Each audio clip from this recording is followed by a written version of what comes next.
እጅግ መሪር ሐዘን ተፈጥሯል። ብዙዎች ልባዊ ሐዘናቸውን እየገለጹ ይገኛሉ። በዝርዝር ይቀርባል። የአፍሪካ ህብረት የመሪዎች ጉባኤን ምክንያት በማድረግ በመዲናዋ የተለያዩ ገደቦች ተጥሏል። ተጨማሪ ዘገባ ይዘናል። የኤርትራ ወታደሮች ወደ ኢትዮጵያ ውስጥ በመግባትም ኬላ ጥሰው ቁጥጥር እያደረጉ ይገኛሉ። ሰዎችን አግተው መውሰዳቸውም ታውቋል። የተባበሩት መንግስታት ድርጅት የሰብአዊ መብት ኮሚሽን ኃላፊ በትግራይ ያለው ውጥረት እንዲረግብ ጠይቀዋል። ዝርዝሩ በቆይታችን ይቀርባል። ውድ ቤተሰቦቻችን በዛሬው ቆይታችን እነዚህንና ሌሎችንም ሀገር አቀፍ ቀጠናዊና ዓለም አቀፍ መረጃዎችን በዝርዝር ወደ እናንተ እናቀርባለን። ጥበብ ሚዲያም በየዕለቱ ተአማኒና ሚዛናዊ ዘገባዎችን የሚያደርሳችሁ የሚዲያ ቻናል ነው። ለቤቱ አዲስ የሆናችሁ ሰብስክራይብ በማድረግ የደወል ምልክቷን በማብራት የቤቱ አባል ትሆኑ ዘንድ በታላቅ ትህትና እንጋብዛለን። በቅድሚያም የዕለቱን የቢዝነስ ዘገባዎች አስቀድመን ወደ ዝርዝር ዘገባዎቹ እናልፋለን። ዛሬ በኢትዮጵያ ንግድ ባንክ አንድ የአሜሪካን ዶላር 151 ብር ከ6 ሳንቲም ተገዝቶ 154 ብር ከ6 ሳንቲም ይሸጣል። ፓውንድ ስተርሊንግ 198 ብር ከ3 ሳንቲም ተገዝቶ 202 ብር ከ3 ሳንቲም እየተሸጠ ሲሆን የአውሮፓ ዩሮ 176 ብር ከ5 ሳንቲም ተገዝቶ 180 ብር ይሸጣል። የስዊዝ ፍራንክ 184 ብር ከ9 ሳንቲም ተገዝቶ 188 ብር ከ6 ሳንቲም እየተሸጠ ሲሆን የኩዌት ዲናር 484 ብር ከ6 ሳንቲም ተገዝቶ 494 ብር ከ2 ሳንቲም እየተሸጠ ነው። የቻይና ዩዋን 21 ብር ተገዝቶ 21 ብር ከ4 ሳንቲም ይሸጣል። የተባበሩት አረብ ኤምሬቶች ድርሃም 41 ብር ከ2 ሳንቲም ተገዝቶ 42 ብር ከ1 ሳንቲም ይሸጣል።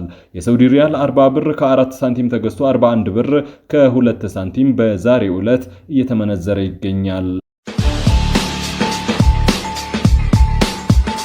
የአፍሪካ ህብረት ጉባኤን አስመልክቶ በመዲናዋ የሞተር ብስክሌት እንቅስቃሴ ታገደም። ዋና መንገዶችም ተዘግተዋል።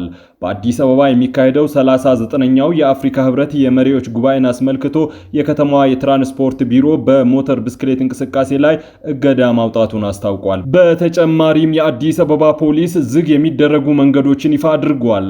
የአዲስ አበባ ትራንስፖርት ቢሮ እንዳስታወቀው ከመደበኛው ስብሰባዎች መጀመር ጋር ተያይዞ ከዛሬ የካቲት 24 2018 ማለዳ ጀምሮ እስከ ማክሰኞ የካቲት 10 ቀን 2018 ድረስ በከተማዋ የሞተር ብስክሌት ማሽከርከር ተከልክሏል።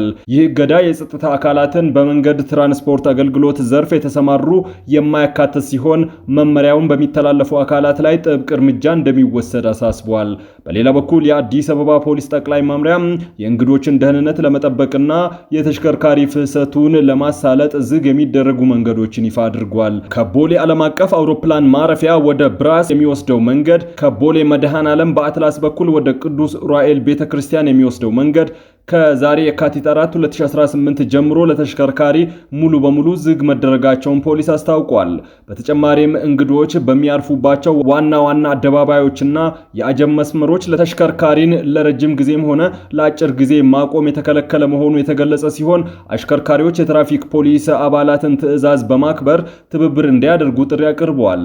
ፖሊስ ህብረተሰቡ አጠራጣሪ ነገሮችን ሲያጋጥሙት በነፃ የስልክ መስመሮች 990 እና 991 እንዲሁም 987 816 እንዲሁም በቢሮው የስልክ መስመሮች ጥቆማ እንዲሰጥ ጠይቋል። የአፍሪካ ህብረት የሥራ አስፈጻሚ ምክር ቤት ስብሰባ ዛሬና ነገ የሚካሄድ ሲሆን የመሪዎች ጉባኤ ደግሞ የካቲት 7 እና 8 2018 ዓመተ ምህረት እንደሚካሄድ መርሃ ግብሩ ያሳያል።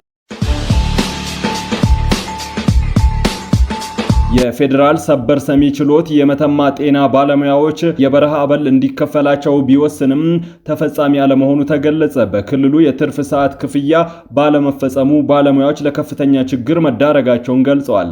በአማራ ክልል በሚገኙ 8 የመንግስት ሆስፒታሎች ውስጥ የሚሰሩ ጤና ባለሙያዎች ለዓመታት የበረሃ አበል ክፍያ እየተከፈላቸው ባለመሆኑ ለከፋ ማህበራዊና ኢኮኖሚያዊ ቀውስ መዳረጋቸውን ገልጸዋል። የመተማ ሆስፒታል ጤና ባለሙያዎች በፍርድ ቤት ሲከራከሩ የቆዩ ሲሆን የበረሃ አበል እንዲከፈላቸው ቢወሰንም ተፈጻሚ ያለመሆኑ ቅሬታ አስነስቷል። በተጨማሪም በመላ ክልሉ ለሚገኙ የጤና ባለሙያዎች ለወራት የትርፍ ሰዓት ክፍያ እንዳልተከፈላቸው ተገልጿል። የክፍያ ክርክሩ የተጀመረው በ2018 ዓመተ ምህረት የጤና ቢሮ ለ9 ዓመታት ሲከፍል የነበረውን የበረሃ አበል ክፍያ በቃል ትዕዛዝ በማቋረጡ ነው።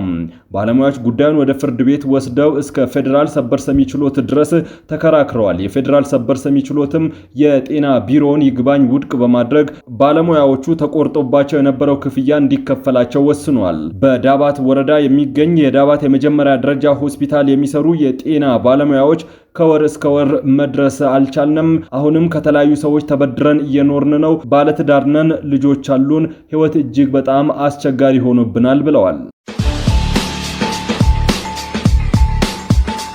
የኤርትራ ወታደሮች በዛላምበሳ እገታ ፈጸሙ። መከላከያ በሌለባቸው በትግራይ ክልል የድንበር አካባቢ በሚዋሰንባቸው አብዛኛዎቹ አካባቢዎች የኤርትራ ወታደሮች እንዳሻቸው እየገቡ እየወጡ ነው ሲሉ ነዋሪዎች ተናግረዋል። በትግራይ ምስራቃዊ ዞን የዛላምበሳ ከተማ የተወሰነው ክፍል በኤርትራ ወታደሮች ኬላ ተሰርቶበታልም ተብሏል። ምንም እንኳን ከከተማው የጸጥታ ጽሕፈት ቤት ለማረጋገጥ የተደረገ ጥረት ባይሳካም ባለፈው ሳምንት ፈጺ ተብሎ ከሚታወቅ ከተማ ወደ ዛላምበሳ በህዝብ ማመላለሻ ይጓዙ የነበሩ ሰዎችን መኪና አስቁመው አግተው መውሰዳቸውን ለማወቅ ተችሏል። በትግራይ ምስራቃዊ ዞን የኢሮብ ብሔረሰብ ወረዳም በኤርትራ ሰራዊት ተይዞ ከነበሩ ቀበሌዎች ለቀው ወጥተው ትምህርት ጀምሯል ቢባልም በድንበር አካባቢ መከላከያ ስለሌለ ደህንነቱ አስተማማኝ አይደለም ተብሏል። በአጠቃላይ ድንበር ቦታዎች ህገወጥ ሰዎች ዝውውር፣ የኮንትሮባንድ ንግድና ሌሎች የሀገር ደህንነትና ሰላምን የሚጎዱና የሚያደፈርሱ የወንጀል ተግባራት የሚፈጸሙበት ቦታ እንደሆነ ነዋሪዎች አስረድተዋል። ስምረት በስም ያልጠቀሳቸው አካላት ፓርቲው ላይ ከሚያካሄደው የችኮላ የፖለቲካ ዘመቻ እንዲታቀብ ጠየቀም። የዲሞክራሲያዊ ስምረት ፓርቲም ይህንን ጥያቄ ያቀረበው አንዳንድ የፓርቲው አባላትና አመራሮች በግል ይፋዊ ማህበራዊ ገጻቸው ላይ የሚጽፏቸው ጽሁፎች የግላቸው እንጂ ፓርቲውን የማይወክሉ መሆናቸውን በገለጸበት መግለጫ ነው። ስምረት ባወጣው መግለጫም በስም ያልዘረዘራቸው ነገር ግን ሁሉም ወገኖች ሲል የጠራቸው አካላት ከችኮላ ፖለቲካ ዘመቻ እንዲታቀቡ ጠይቋል። የትግራይ ህዝብ ወደ መደበኛ ህይወት የሚመልሱ መረጋጋትን የሚሰብኩ ሰላምንና መልሶ ግንባታን መልሶ ማቋቋምን በሚሰብኩ ዘመቻዎች ብቻ እንዲያተኩሩ ጥሪ አቅርበዋል። የፓርቲው አቋም በድህረ ገጹ ብቻ የሚለጠፉ መሆናቸውን ያመላከተው ስምረት በህዝባችን ላይ የተጋረጡ ውስብስብ ችግሮች በሰላማዊና በዲሞክራሲያዊ ትግል በሁሉም ጎሳዎች ላይ ያተኮረ ውይይት በማድረግ ሊፈቱ እንደሚገባ አጥብቆ እንደሚያምን አጽንኦት ሰጥቷል። የፓርቲው ፕሬዝዳንት ጌታቸው ረዳን ጨምሮ ሌሎች አመራርና አባላት በግል ማህበራዊ መገናኛ ዘዴዎች፣ ህትመት ውጤቶችና ድረገጾች ላይ የተለያዩ ጽሁፎችን ሲያሰራጩ እንደነበረ ይታወሳል ያለው መግለጫው ለአብነትም ጌታቸው ረዳ ከጥቂት ቀናት በፊት በአዲስ ፎርቹን ላይ ዘለግ ያለ ሀተታ አስነብበዋል። ፓርቲው የችኮላ ሲል ከገለጸው ባሻገር ምን አይነት ዘመቻዎች እንደተከፈቱበት በግልጽ ያለው ነገር የለም። የተባበሩት መንግስታት ድርጅት የሰብአዊ መብት ኃላፊ በትግራይ ክልል ያለው ውጥረት እንዲረግብ ጥሪ ያቀረቡ። የተመድ የሰብአዊ መብት ኮሚሽነር የሆኑት ቫልካር ቱርኪ በትግራይ ክልል ያለው ሁኔታ አደገኛ እየሆነ መምጣቱን ጠቅሰው ሁሉም አካላት በአስቸኳይ የተፈጠረውን ውጥረት ማርገብ እንዳለባቸው አሳስበዋል። በቅርቡ በክልሉ ኃይሎችና በኢትዮጵያ መንግስት ሰራዊት መካከል የተፈጠረው ግጭት ወደ ለየለት ጦርነት እንዳያመራ ስጋታቸውን አስቀምጠዋል። ኮሚሽኑ በመግለጫቸው በስፍራው ያሉ ሁኔታዎች ተለዋዋጭ እንደሆኑም አመላክተዋል። ስለዚህም ሁኔታው ወደ ከፋ ሁኔታ ተቀይሮም የሰብአዊ መብት ጥሰቱን እንዳያባብስ እንሰጋለን ብለዋል።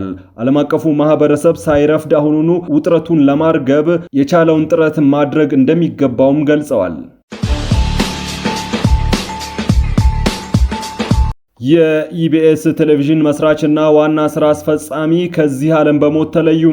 ኢቢኤስ ቴሌቪዥን ዋና ስራ አስፈጻሚና መስራች የነበሩት አቶ አማን ፍስሐ ጽዮን ባደረባቸው ህመም በሕክምና ሲረዱ ቆይተው የካቲት 4 ቀን 2018 ዓ.ም ከዚህች ዓለም በሞት መለየታቸውን ጣቢያው አስታውቋል። ጣቢያው በመግለጫው ለኢትዮጵያ ሚዲያ እድገትና ለኢቢኤስ ስኬት የማይተካ ሚና የተጫወቱ የታላቅ ራዕይ ባለቤት የሆኑት ብርቱ ሰው ዛሬ እንደ ቤተሰብም እንደ ጣቢያም ብናጣም የአቶ አማን ፍስሐ ጽዮን ራዕይ ይቀጥላልም ብሏል። አያይዞም የኢቢኤስ ቴሌቪዥን ማኔጅመንት እንዲሁም ሰራተኞች ፍስሐ ጽዮን ህልፈት የተሰማውን መሪር ሐዘን እንገልጻለን ብሏል በመግለጫው። በተያዘም ጠቅላይ ሚኒስትር አብይ አህመድ የኢቢኤስ ቴሌቪዥን መስራችና ዋና ስራ አስፈጻሚ አቶ አማን ፍስሐ ጽዮን በማረፋቸው የተሰማቸውን ሐዘን ገልጸዋል። ጠቅላይ ሚኒስትሩ በይፋዊ የፌስቡክ ገጻቸው ላይ ባሰፈሩት መልእክት አማን ለኢትዮጵያ የግል ሚዲያ እድገት ወሳኝ ሚና ከነበራቸው አንዱ ናቸው ሲሉ ገልጸዋል። አክለውም ኢትዮጵያ በአስቸጋሪ ሁኔታ ውስጥ ባለፈችበት ጊዜ ሁሉ የሚጠበቅበትን አድርጓል፣ ፈጣሪ ነፍሱን በሰላም ያሳርፋትም ብለዋል። ክቡራትና ክቡራን የጥበብ ሚዲያ ቤተሰቦች ለሰዓቱ የመራረጥናቸው ዘገባዎቻችን በዚህ አብቅተዋል። ከኛ ጋር በመሆን መረጃን ከጥበብ ስለተከታተላችሁ ከልብ እናመሰግናለን።